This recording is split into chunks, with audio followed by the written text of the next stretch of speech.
Hello students, good morning. आज हम BSc part first के पेपर फर्स्ट मैकेनिक्स की यूनिट फर्स्ट के बारे में पढ़ रहे हैं। इससे पहले हमने एडिशन ऑफ वेलोसिटीज और लॉरेंट ट्रांसफॉर्मेशन देखें। उसी के अंदर लॉरेंट ट्रांसफॉर्मेशन से जो हमें उसके स्थिति में परिवर्तन और वेग में परिवर्तन है, उसी इक्वेशन को यूज करते हम त्वरण रूपांतरण को देखते हैं या ट्रांसफॉर्मेशन ऑफ एक्सेलरेशन देखते हैं। तो हमने एक क्वेश्चन जो देखी पिछले में एडिशन ऑफ वेलोसिटी में U X dash is equal to 1 minus we you x by C square upon gamma या 1 माइनस वी एक्स स्क्वायर का होल स्क्वायर। तो उसी समीकरण का इक्वेशन में यू एक्स डैश का टी के सापेक्ष अवकलन करने पर then D U X dash by D T is equal to 1 minus we you X upon C square D U x by D T minus you X minus V by C square D U x by D T upon 1 minus we you X upon C square का whole square. इसको calculate किया 1 minus we square by C square D U x by D T upon 1 minus we you x by C square का whole square तथा Lorentz रूपांतरण से T dash is equal to T minus x B by C square upon root में 1 minus we square C square. इसका t के सापेक्ष अवकलन करने पर d T dash by D T is equal to 1 minus we x by C square d x by D T upon root में 1 minus we square by C square या 1 minus we you x by C square upon root में 1 minus we square by C square. यहाँ जो equation 22 और 23 है, 22 में 23 का भाग देने पर D U X dash by D T dash is equal to 1 minus we square C square की power 3/2 D U x by D T upon 1 minus we you x by C square की power 3 then A X dash is equal to A X 1 minus we square by C square की power 3/2 upon 1 minus we you X C square की power 3। इसी प्रकार समीकरण 21 और 23 में भी you Y dash व यू जेड की समीकरण को टी के सापेक्ष समीकरण कर और उसमें भाग देने पर त्वरण के वाई व जेड घटक A Y dash is equal to 1 minus we you x by C square A Y plus V square by C square U Y A X 1 minus we square by C square upon 1 minus we you X C square की power 3। इसी प्रकार A Z dash is equal to 1 minus we you x by C square A Z plus V upon C square u z a z bracket 1 minus we square by C square upon 1 minus you x v you x by C square की power 3। तो यहाँ पर जो equation 24, 25 और 26 है, इसमें A dash is equal to not equal to A X is equal to not equal to A X A Y dash is equal to not equal to A Y and A Z dash is equal to not equal to A Z.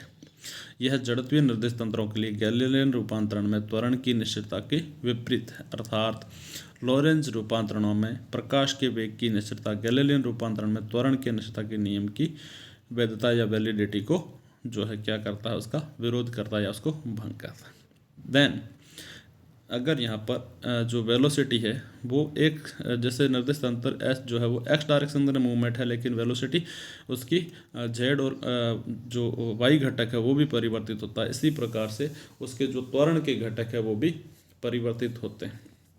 तो यहाँ पर जो main है वो है समय का deletion या समय का विस्तार। तो हम नेक्स्ट देख रहे हैं काल विस्थापन या समय विस्तार, टाइम डिलेशन। विशिष्ट अपेक्षितता की अभिधारणाओं का सीधा परिणाम यह एक समय निरपेक्ष राशि नहीं है, अर्थात समय निश्चित नहीं है, वह अपरिवर्तित नहीं होकर के वह परिवर्तनशील अर्थात समय अथवा समय अंतराल पर प्रेक्षक की गति का प्रभाव पड़ता है। लॉरेंज रूपांतरण की सहायता से इस प्रभाव को समझा जा सकता है। माना एक निर्देश तंत्र S में स्थिति x is equal to x0 पर एक घड़ी विराम अवस्था में है। तंत्र S में इस घड़ी द्वारा दर्शाए गए दो पाठ्यांक दो घटनाओं के समान माने जा सकते हैं जो स्थिति x0 पर हो रहे, अर्थात निर्देशांक रूप में निम्न दो घटनाएं हैं x0 t1 और x0 t2। अब यदि निर्देश तंत्र S डैश में जो S के सापेक्ष v वेग से गतिमान है, इन घटनाओं के संगत समय निर्देशांक t1 डैश व t2 डैश है, तो लॉरेंज रूपांतरण की सहायता से t1 dash is equal to gamma t1 minus b x zero by C square व t2 dash is equal to gamma t2 minus we x zero by C square. Then समय अंतराल t2 dash minus t1 dash is equal to gamma t1 minus t2। यदि समय अंतराल t1 minus T2 minus T1 को to zero तथा T1 dash minus T2 dash को tau द्वारा प्रदर्शित करें तो tau is equal to gamma tau zero या टो जीरो अपॉन रूट में 1 minus we square by C square. जो गामा की वैल्यू है वो है 1 अपॉन रूट में 1 minus we square by C square का मान हमेशा 1 से कम आएगा, अतः tau is greater than tau zero. तो यहाँ यह है टो जीरो वह समय अंतराल है जो प्रेक्षक द्वारा नापा गया जिसके सापेक्ष घड़ी स्थिर है। इस अंतराल को उचित समय अंतराल या प्रॉपर टाइम इंटरवल कहा जाता है। तो टो को गतिमान निर्दिष्ट तंत्र में समय अंतराल किया जा सकता है, अर्थात tau is greater than tau zero का अर्थ यह है प्रेक्षक जिसके सापेक्ष घड़ी गतिशील है घटनाओं के समय अंतराल को उस प्रेक्षक के सापेक्ष घड़ी स्थिर है से अधिक नाप रहा है, अर्थात समय में विस्तार हो रहा है। तो दो घटनाओं के मध्य मापे जा रहे समय का अधिक प्रतीत होना इस बात का परिचायक है कि मापन में काम आ रही घड़ी स्वस्थ चल रही। अतः काल विस्फारण को समझने के लिए यह कहा जा सकता है कि गतिमान घड़ियां स्थिर घड़ियों की तुलना में स्वस्थ प्रतीत होती है, या इस प्रभाव को काल विस्फारण या टाइम डिलेशन कहते हैं। दूसरे शब्दों में हम कह सकते हैं घड़ी के दो पाठ्यांक द्वारा निरूपित समय अंतराल का मान उस तंत्र में कम होना जिसमें घड़ी स्थिर है यह अन्य तंत्रों के अपेक्षा जिनके सापेक्ष घड़ी गतिशील है।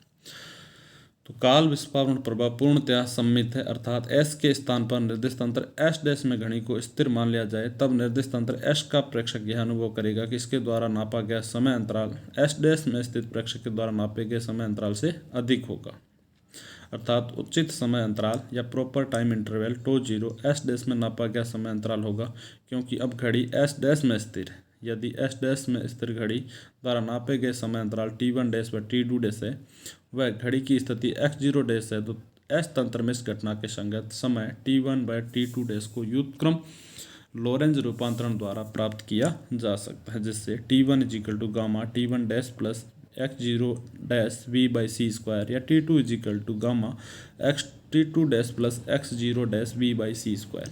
इस कारण S में समय अंतराल T2 minus T1 is equal to gamma T2 minus T1, जहाँ उचित समय अंतराल tau zero T2 dash minus T1 dash, क्योंकि घड़ी S डैश में स्थिर है इस कारण T2 minus T1 is equal to tau लेने पर tau is equal to gamma tau zero. यहाँ भी tau is greater than tau zero, जो कि समीकरण 24 की तरह ही है, अर्थात काल विस्फारण के सूत्र को निम्न परिभाषा से लिखकर जा सकता। दो घटनाओं के मध्य प्रेक्षित समय अंतराल जो किसी बिंदु पर घटित है जिसके सापेक्ष निर्दिष्ट तंत्र गतिशील है। दो घटनाओं के मध्य प्रेक्षित समय अंतराल जो किसी बिंदु पर घटित है जिसके सापेक्ष निर्दिष्ट तंत्र गतिशील है इज इक्वल टू उन्हीं दो घटनाओं के मध्य समय अंतराल जो किसी बिंदु पर घटित है जो प्रेक्षक के सापेक्ष स्थिर है tau zero upon root 1 minus we square by C square. तो काल विस्फारण की सम्मितता के कारण यह कह सकते हैं कि प्रत्येक प्रेक्षक को उस घड़ी की तुलना में जो निर्दिष्ट तंत्र में स्थिर है अन्य सभी घड़ियां जो उनके सापेक्ष गतिशील हैं सुस्त प्रतीत होगी। यह बात सभी निर्दिष्ट तंत्रों के लिए सत्य है, अर्थात S व S डैश निर्दिष्ट तंत्रों में C व C डैश दो घड़ियां हैं जो क्रमशः S डैश व S डैश में स्थिर है तथा S व S डैश में अपेक्षित गति है। तो S के अनुसार S डैश की घड़ी सुस्त है तथा S डैश के अनुसार S की घड़ी सुस्त है।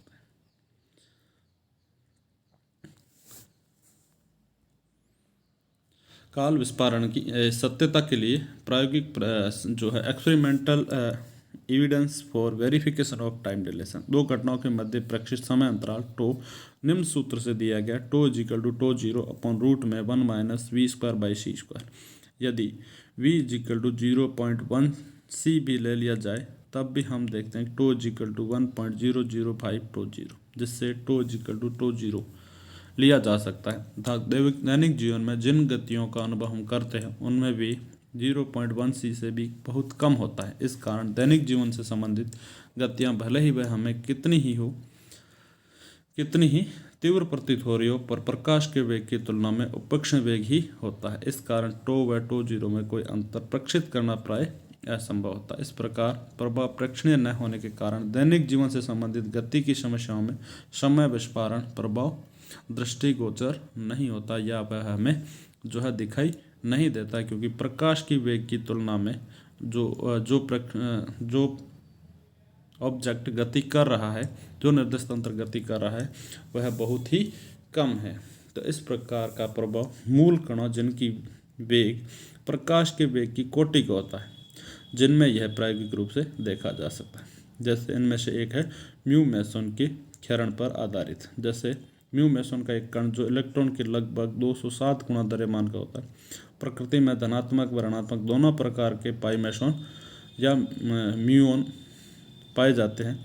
इन पर आवेश का परिमाण इलेक्ट्रॉन आवेश के बराबर होता है, अर्थात म्यू मैसन एक अत्यधिक अस्थायी कण है। जब यह विरामावस्था में होता है तो इसका जीवन काल लगभग 2.2 माइक्रोसेकंड होता है। यह एक पॉजिट्रॉन या एक न्यूट्रिनो या एंटी न्यूट्रिनो में क्षय होता है। तो mu plus is equal to positron plus neutrino plus antineutrino. तो धरातल से बहुत अधिक ऊंचाई पर अंतरिक्ष में हो रही कॉस्मिक किरणों के कारण वायुमंडल से उपस्थित परमाणुवीय नाभिकों से टकराने के कारण वहाँ म्यू मैसोनों की उत्पत्ति होती है। यह मैसोन बहुत उच्च वेग लगभग 0.998 सी लगभग 2.9984 × 10⁸ यानी लगभग जो है प्रकाश के वेग के गति के समान पृथ्वी की ओर गमन करते हैं, जो बहुत आज से पृथ्वी पर पहुंचते। यदि इनका औसत जीवन काल τ0 = 2.5 माइक्रोसेकंड माना जाए तो अपने माध्य जीवन काल में मैसोनों द्वारा तय की गई दूरी v₂0 = 0.66 किलोमीटर। इस गणना के आधार अनुसार अपनी उत्पत्ति स्थल से लगभग 600 मीटर दूरी तय करने के उपरांत मैसोनों को क्षयित हो जाना चाहिए, जो धरती पर नहीं पहुंचना चाहिए। जो अर्थात मैसोन 100 किलोमीटर अधिक ऊंचाई या उत्पन्न होकर भी पृथ्वी पर पहुंचते हैं, तो उपरोक्त दोनों कथनों से यह कोई सामंजस्य नजर नहीं आता। अर्थात समय विस्फारण प्रभाव के अनुसार बड़ी आसानी से समझा जा सकता है। या मैसोनों का माध्य जीवन काल 2.2 माइक्रो है, तो उस परीक्षण के लिए जिसके सापेक्ष मैसोन स्थिर अवस्था में या धरती पर प्रयोगशाला में म्यू मैसोन यदि विरामावस्था में क्षयित हो रहे हैं, तो प्रयोगशाला तंत्र में जीवन काल 2.2 माइक्रोसेकंड लिया जा सकता है। तो अंतरिक्ष से आ रहे म्यू मैसोनों का वेग 0.998 सी वेग से गति चलाता है। इनका जीवन काल जो है 2.2 माइक्रोसेकंड मानना उचित नहीं है। यदि इनका जीवन काल टो लिया जाए तो τ = τ0/√1 - v²। तो मैसोनों का जीवन काल τ = 2.24 × 10⁻⁻6/1 - v²/c²।